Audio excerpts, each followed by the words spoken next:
ഞാൻ എൻ്റെ ആദ്യത്തെ സംരംഭം ഇന്ന് തുടങ്ങുവാണ്. സംഗീസ് ഈസി ഫുഡ്സ്. അതിലിന്ന് ആദ്യമായി ചെയ്യാൻ പോകുന്നത് സോയ ചങ്ക്സ് കട്ട്ലറ്റാണ്. വളരെ ഈസി ആയിട്ട് നമുക്ക് ചെയ്യാം. വീട്ടിലുള്ള തട്ടിക്കൂട്ട് പരിപാടികളൊക്കെ വെച്ച് നമുക്ക് പെട്ടെന്ന് ചെയ്യാൻ പറ്റും. ഓക്കെ, അതിനാദ്യമായി വേണ്ടത് നമുക്ക് സവാള, കുറച്ച് ടൊമാറ്റോ, ഇഞ്ചി വെളുത്തുള്ളി പേസ്റ്റ്, ഗ്രീൻ ചില്ലി, പിന്നെന്തോ പൊട്ടറ്റോ, അങ്ങനെ കുറച്ച്. ഞാനിപ്പോൾ ചെയ്ത് തുടങ്ങാം. ആദ്യം നമ്മളൊരു കൊച്ചു ചീനിച്ചട്ടി എടുത്ത് വയ്ക്കണം. അതിൽ കുറച്ച് എണ്ണ ഒഴിക്കണം. ഞാൻ ഒഴിച്ച് വെച്ചിട്ടുണ്ട്. അതിൽ നമ്മൾ കുറച്ച് കടുകിടണം. ഇതെല്ലാവർക്കും അറിയുന്ന കാര്യങ്ങളാണ്, എന്നാലും പറയുന്നു. പൊട്ടട്ടെ.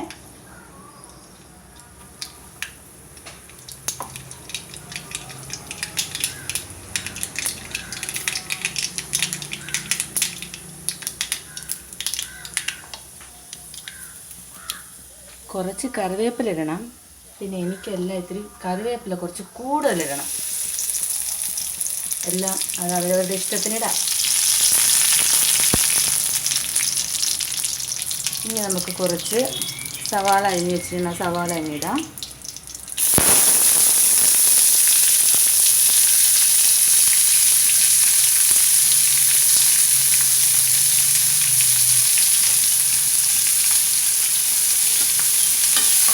സവാള എണ്ണയിലോട്ട് വരട്ടിയ ശേഷം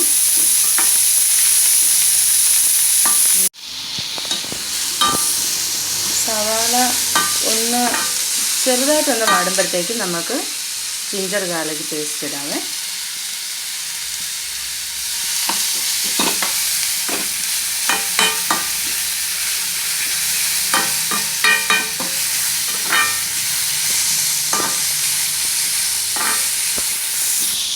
പിന്നെ സവാള ഒന്ന് വാടാനായിട്ട് നമുക്ക് കുറച്ച് ഉപ്പിട്ടിട്ട് വരട്ടിയാൽ പെട്ടെന്ന് വാടിക്കിട്ടും.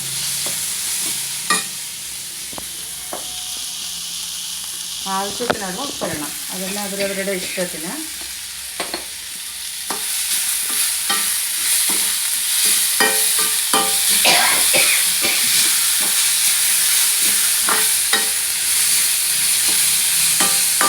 എൻ്റെ മകനാണ് ഷൂട്ട് ചെയ്യണത് കേട്ടോ. അവൻ്റെ നിർബന്ധത്തിനാണ് ഇപ്പോൾ ഈ വീഡിയോ എടുക്കുന്നത്. എല്ലാ ദിവസവും വൈകിട്ട് എന്തെങ്കിലുമൊക്കെ പ്രിപ്പറേഷൻസ് എല്ലാം കാണും. എന്നും എന്തെങ്കിലുമൊക്കെ ഓരോ സ്നാക്സ് ഉണ്ടാക്കും. അപ്പോൾ മകൻ പറഞ്ഞു, അമ്മ നമുക്ക് വീഡിയോ പിടിക്കാം, യൂട്യൂബിലിടാം. അങ്ങനെയാണ് ഇന്ന് ഇത് ചെയ്യാമെന്ന് വിചാരിച്ച് ചെയ്യുന്നത്. കുറച്ച് വരണ്ടിട്ടുണ്ട്. നമുക്കിനി ഇതിലോട്ട് ടൊമാറ്റോ ഇടാം, പച്ചമുളക് ഇടാം. നമ്മൾ ചിക്കനിലൊക്കെ ചെയ്യുമ്പോൾ അതിൽ അത്രയ്ക്കിട്ട് വരട്ടണമെന്നില്ല. അതിന് മുന്നേ തന്നെ ഇതെല്ലാം കൂടി മിക്സ് ചെയ്യാം. കാരണം ഇതെല്ലാം നല്ല വെന്ത് കുഴഞ്ഞ് വരണം. എന്നാലേ നമുക്ക് കട്ട്ലറ്റിന് കുഴച്ചെടുക്കാൻ പറ്റും. Main ingredient soya chunks. ഇത് നമ്മളൊരു 1 മണിക്കൂർ വരെയൊക്കെ വെറും വെള്ളത്തിൽ ഇട്ട് കുതിർക്കാൻ വയ്ക്കണം. അപ്പോൾ നല്ല സോഫ്റ്റ് ആവും. കണ്ടോ, ഇങ്ങനെ സോഫ്റ്റ് ആവും. അതിനെ ഞാൻ വെച്ചിരുന്നിട്ട് അതിനെ മുറിച്ച് കുഞ്ഞു കുഞ്ഞു പീസാക്കി മാറ്റിയതാണ്. നമ്മളിപ്പം ഉള്ളിയും ടൊമാറ്റോയും എല്ലാം ഒന്ന് വശന്ന് വന്നു. അതിലോട്ട് നമുക്കിത് ഇടാം. ഇനി ഇതും കൂടി ഒന്ന് അതിനകത്ത് കിടന്ന് വേവണം. അപ്പോൾ പൊടികളൊക്കെ ഇടുന്നതിന് മുന്നേ നമുക്ക് സോയ ചങ്ക്സ് അതിനകത്തോട്ട് ഇടാം. ഓക്കെ,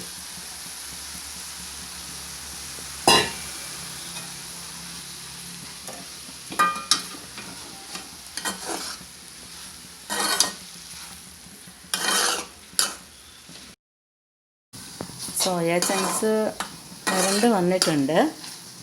ഒരുവിധം വെന്തു. ഇനി നമുക്ക് പൊടിയിട്ട് കുറച്ച് നേരം കൂടി ഇതുപോലെ ഇളക്കണം. ഒരുവിധം വരണ്ടിട്ടുണ്ട്. നമുക്കിനി പൊടികളിടാം. കുറച്ച് ഒരു 1/4 ടീസ്പൂൺ മഞ്ഞൾപ്പൊടി, കുറച്ച് ആവശ്യത്തിനനുസരിച്ച്, നമ്മുടെ ക്വാണ്ടിറ്റി അനുസരിച്ച് ഇടാം. ചിക്കനിലൊക്കെ നമ്മൾ ഇടുമ്പോൾ മല്ലിപ്പൊടി നമുക്ക് കുറച്ച് കൂടുതലിടാം. ഓക്കെ, എനിക്കിതിൻ്റെ അളവ് പറയാനറിയില്ല. ഞാനൊരു കൊച്ചു സ്പൂണാണ് ഇതിനകത്ത് ഇട്ടിരിക്കുന്നത്. അപ്പം അവരവരുടെ ഒരു ആവശ്യം പോലെ മല്ലിപ്പൊടിയൊക്കെ ഇടുക. നമുക്ക് നല്ല ഈ സ്പൂണാണ് ഞാൻ ഇട്ടിരിക്കുന്നത്, കുഞ്ഞു സ്പൂണാണ്. അപ്പോൾ അതനുസരിച്ച് ഞാനിപ്പോൾ ഒരു 4 ടീസ്പൂൺ ഇട്ടു. അതുപോലെ 5 ടീസ്പൂൺ കിടക്കട്ടെ. ഓക്കെ,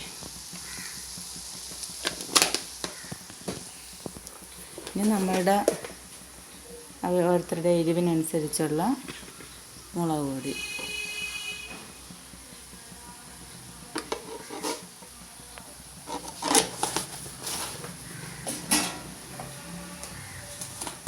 അതുപോലെ ആവശ്യത്തിന് കുരുമുളക് ഒരു 2 സ്പൂൺ ഇടാം. കുറച്ച് മസാല. ഓക്കെ,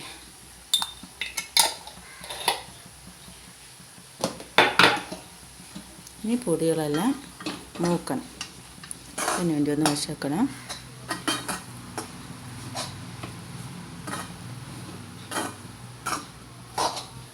വശക്കട്ട് ഇവ എന്നെ നോക്കുക, ഈ അമ്മ എന്താ കാണിക്കണേന്ന്. പൊടികളെല്ലാം ഇട്ടൊന്ന് നല്ലപോലെ വശക്കണം. ഇവരൊക്കെ ഇത് ഉണ്ടാക്കുന്ന സമയം ഇവിടെയൊന്നും വന്ന് നിൽക്കാറില്ലല്ലോ. കൃത്യമായിട്ട് വേവിച്ച് കൊടുക്കുമ്പോൾ കഴിക്കാൻ വേണ്ടി സമയമാകുമ്പം വരും. അതുകൊണ്ട് ഇന്നാണ് കൂടെ നിൽക്കുന്നത്. അതുകൊണ്ട് നോക്കുക അമ്മ എന്താ ചെയ്യുന്നത്, ഇതെന്തൊക്കെയാണ് ഇടുന്നത്.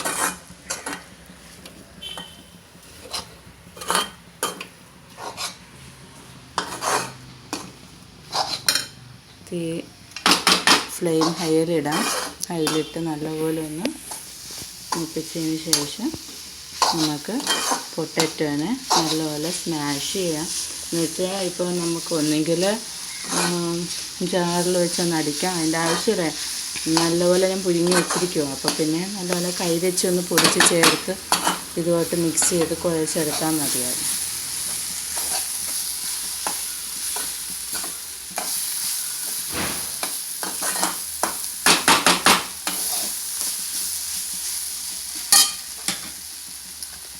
ഫ്ലെയിം കുറച്ചിട്ട് പൊട്ടറ്റോ സ്റ്റീം ചെയ്ത് വെച്ചിരുന്ന പൊട്ടറ്റോ എടുത്ത് നല്ലപോലെ കൈവച്ച് തന്നെ അങ്ങ് പൊടിച്ച് ചേർക്കണം. കൈവച്ച് ചെയ്യുന്നതാണ് ഏതാ കേട്ടോ. അല്ല സ്പൂണൊക്കെ വെച്ച് വരുമ്പോൾ നമുക്ക് കൈവച്ച് നമുക്ക് പൊടിച്ചങ്ങ് ചേർക്കണം. ഓക്കെ, ഞാൻ കൈ ഒന്ന് കഴുകിക്കോട്ടെ.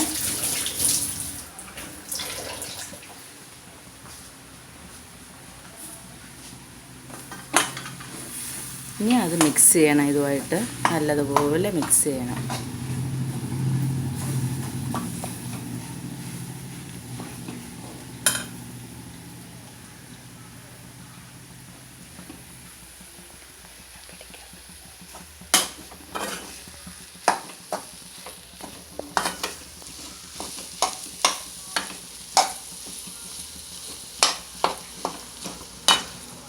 നല്ലപോലെ മിക്സ് ചെയ്യണം കേട്ടോ.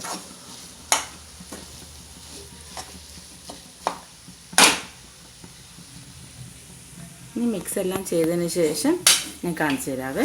ഞാനൊന്ന് നല്ലപോലെ ഒന്ന് അതിനെ റെഡിയാക്കട്ടെ.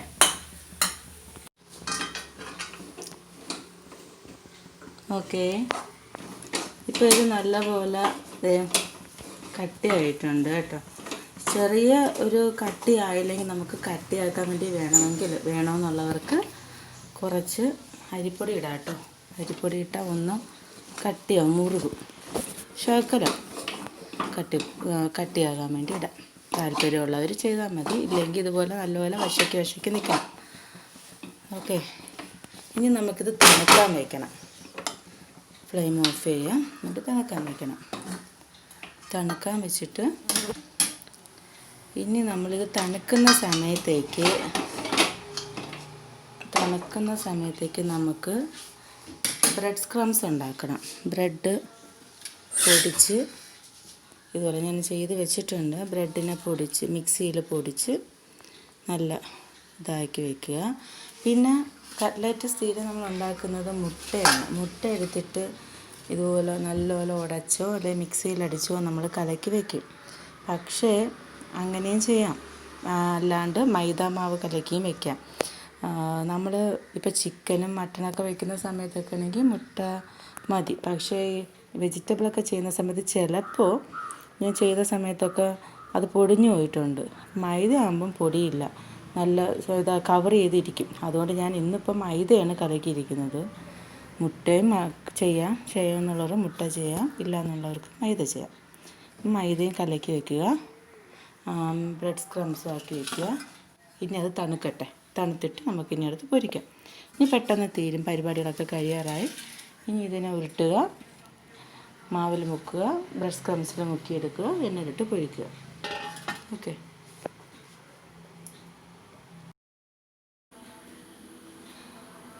വീട്ടിൽ തണുത്ത് കഴിഞ്ഞു കേട്ടോ. ഇപ്പോൾ വീട്ടിൽ മല്ലിയില ഉണ്ടെങ്കിൽ നമുക്ക് കുറച്ച് മല്ലിയില ഇടാവേ. മല്ലിയില ഇട്ട് തണുത്തല്ലോ, അപ്പോൾ ഒന്ന് കുഴയ്ക്കാം. നമ്മൾ വേവിക്കുന്ന സമയത്ത് മല്ലിയില ഇട്ട് വേവിച്ചാലേ ഭയങ്കര ചെവ വരും. ചിലർക്ക് ആ ചെവ അത്ര ഇഷ്ടപ്പെടില്ല, ചിലവർക്ക് നല്ല ഇഷ്ടമായിരിക്കും. പക്ഷേ അല്ലാണ്ട് നമ്മൾ ചൂട് മാറിയിട്ടില്ല.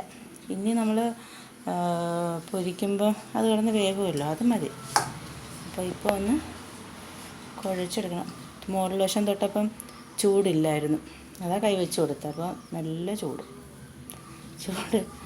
മാറിയിട്ടില്ല കേട്ടോ. ഇനി നമുക്ക് ഉരുട്ടിയെടുക്കാം. നല്ല ചൂട് മാറില്ലെങ്കിൽ കുഴപ്പമില്ല, നമുക്ക് ഉരുട്ടാൻ പരുവത്തിന് ചൂടുണ്ടല്ലോ. ഞാനൊന്ന് കൈ നനച്ചോട്ടെ.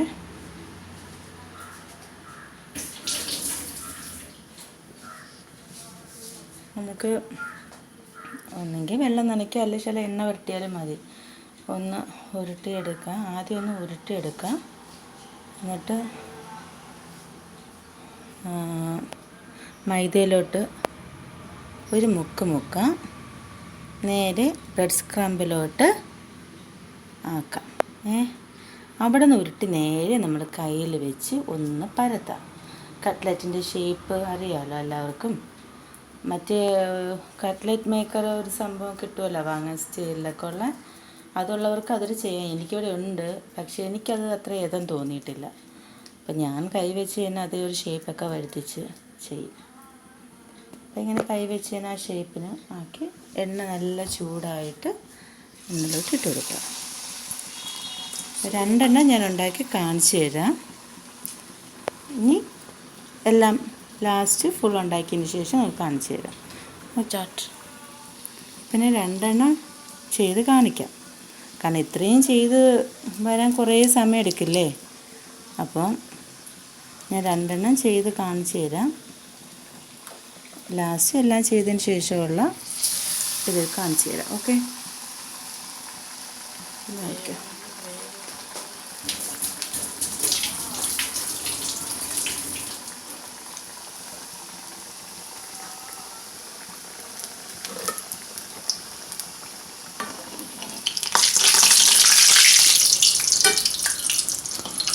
നല്ല ടേസ്റ്റാണ് കേട്ടോ. ഇത് ഉണ്ടാക്കി കഴിച്ച് നോക്കണം, നല്ല ടേസ്റ്റാണ്. പിന്നെ സോയാബീൻ എന്ന് പറയുന്നത് നമുക്ക് അറിയാമല്ലോ, ശരിക്കും വളരെ വൈറ്റമിൻ അടങ്ങിയൊരു സംഭവമാണ്. അതിൻ്റെ ചങ്ക്സാണ്, അതിലുണ്ടാക്കുന്നതാണ്. വളരെ വൈറ്റമിനായിട്ട് എല്ലാവർക്കും കഴിക്കാം. കുട്ടികൾക്കായാലും വലിയവർക്കായാലും നോൺ വെജ് കഴിക്കുന്നവർക്കായാലും കഴിക്കാത്തവർക്കായാലും എല്ലാവർക്കും കഴിക്കാം. നല്ല ടേസ്റ്റാണ്. ഇത് എല്ലാവർക്കും ഇഷ്ടപ്പെടുവാണെങ്കിൽ ലൈക്ക് കൊടുക്കുക, ഷെയർ ചെയ്യണം. ഇതെൻ്റെ ആദ്യത്തെ സംഭവമാണ്. സബ്സ്ക്രൈബ് ചെയ്യണം എൻ്റെ ചാനൽ. എല്ലാവരും ലൈക്ക് അടിക്കണേ.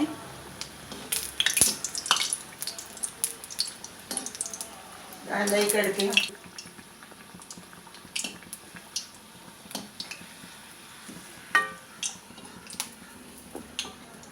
ഒരെണ്ണം ആയിട്ടുണ്ട്. അറിയാമല്ലോ, കട്ട്ലറ്റിൻ്റെ പരുവം എല്ലാവർക്കും അറിയാമല്ലോ. നല്ല മൊരിഞ്ഞ പരുവാകുമ്പോൾ കൊള്ളാം.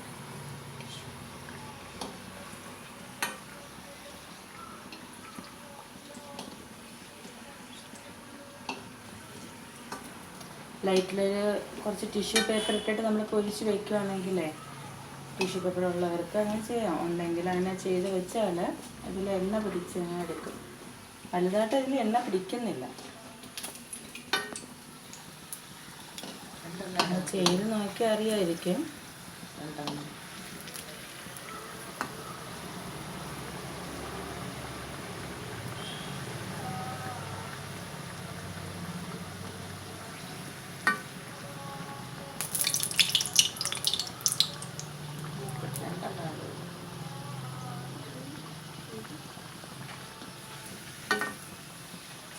അമ്മയുടെ സംസാരമാണ് ഇടയ്ക്ക് കേൾക്കുന്നത് കേട്ടോ.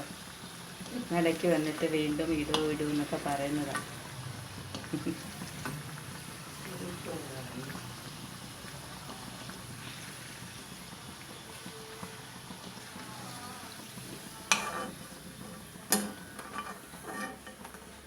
ഓക്കെ, ഇതുപോലെ പൊരിച്ചെടുക്കുക. ഞാൻ പൊരിച്ചിനി കഴിഞ്ഞതിന് ശേഷം നമുക്ക് ഫുൾ അത് ലാസ്റ്റത്തെ ഇത് കാണിച്ചു തരാം. ഓക്കെ, സോയ ചങ്ക്സ് റെഡിയായി കണ്ടോ. നല്ല അടിപൊളിയാട്ടോ, നല്ല അടിപൊളി ടേസ്റ്റൊക്കെയാണ്. കുട്ടികൾക്ക് ഈവനിങ് സ്നാക്സായിട്ട് കുട്ടികൾക്കും വലിയവർക്കും ഒരുപോലെ കഴിക്കാം. സോയ ചങ്ക്സൊക്കെ അല്ലേ, നല്ലതാണ് കുട്ടികൾക്ക്. പിന്നെ കുട്ടികൾക്കൊക്കെ ഈ വൈകിട്ട് വരുന്ന സമയത്തല്ല, അവർക്ക് വൈകിട്ട് ചായയുടെ കൂടെയൊക്കെ കഴിക്കാം. ഇവിടെ എനിക്ക് എന്നും വൈകിട്ട് എന്തെങ്കിലുമൊക്കെ ഉണ്ടാക്കണം. അപ്പം അങ്ങനെ ഓരോ ദിവസവും ഞാൻ ഓരോ പരീക്ഷണങ്ങളും കാര്യങ്ങളൊക്കെയാണ് അങ്ങനെ ചെയ്തതാണ്. അപ്പോൾ എല്ലാവർക്കും ഇഷ്ടപ്പെട്ടെങ്കിൽ എല്ലാവരും ലൈക്കും ഷെയറും കമൻറ്റും ഒക്കെ തരണം. എല്ലാവരും ചെയ്യണം, സബ്സ്ക്രൈബ് ചെയ്യണം. സബ്സ്ക്രൈബ് ചെയ്യുമ്പോൾ സബ്സ്ക്രൈബിൻ്റെ തൊട്ടടുത്തൊരു ബെൽ ബട്ടൺ കാണും, അതിലൊന്ന് ക്ലിക്ക് ചെയ്യുക. അപ്പോൾ ഞാൻ ഇനി മുതൽ കുറച്ച് വീഡിയോസ് ഇടാൻ തീരുമാനിച്ചു വെച്ചിട്ടുണ്ട്. അപ്പോൾ ആ വീഡിയോസൊക്കെ നിങ്ങൾക്ക് അതിൻ്റെ നോട്ടിഫിക്കേഷൻസ് നിങ്ങൾ ബെൽ ബട്ടൺ ക്ലിക്ക് ചെയ്താലേ ഉടനെ തന്നെ നിങ്ങൾക്ക് കിട്ടത്തുള്ളൂ. അപ്പം എല്ലാവരും സബ്സ്ക്രൈബ് ചെയ്യണേ. എൻ്റെ ആദ്യത്തെ സംരംഭമാണ്. അപ്പം എല്ലാവരും എന്നെ സപ്പോർട്ട് ചെയ്യണം. ഇതൊരു ഹെൽത്തി ഫുഡാണ്. ഞാൻ ഇതുപോലുള്ള ഹെൽത്തി ഡിഷസൊക്കെ ആയിട്ട് വരാം. നാളെ വാവായതുകൊണ്ടാണ് കേട്ടോ ഞാൻ മുട്ടയ്ക്ക് പകരം മൈദ ഇട്ടത്. ഇവിടെ വ്രതമാണ്, ഹസ്ബൻഡിനൊക്കെ ബലിയുണ്ട്. അപ്പോൾ അതുകൊണ്ട് വ്രതമാണ്, അപ്പം മുട്ട പറ്റില്ലല്ലോ. അപ്പോൾ അങ്ങനെ ഉള്ളപ്പോൾ നമുക്ക് മൈദ യൂസ് ചെയ്യാം. അപ്പോൾ അതുകൊണ്ടൊക്കെയാണ് അങ്ങനെ ചെയ്തത്. അപ്പോൾ എല്ലാവരും കാണണേ, വീഡിയോ ഫുള്ള് കാണണം, ലാസ്റ്റ് വരെയും എല്ലാവരും ലാസ്റ്റ് വരെ കണ്ടെന്നെ സപ്പോർട്ട് ചെയ്യണം. എൻ്റെ ആദ്യത്തെ സംരംഭമാണ്, ഞാൻ തുടങ്ങിയിട്ടേ ഉള്ളൂ. ഫസ്റ്റ് ഫുഡാണ് എൻ്റെ സംഗീസ് ഈസി ഫുഡ്സിലിട്ടിരിക്കുന്നത്. അപ്പം എല്ലാവരും എന്നെ സപ്പോർട്ട് ചെയ്യണം. Okay, by.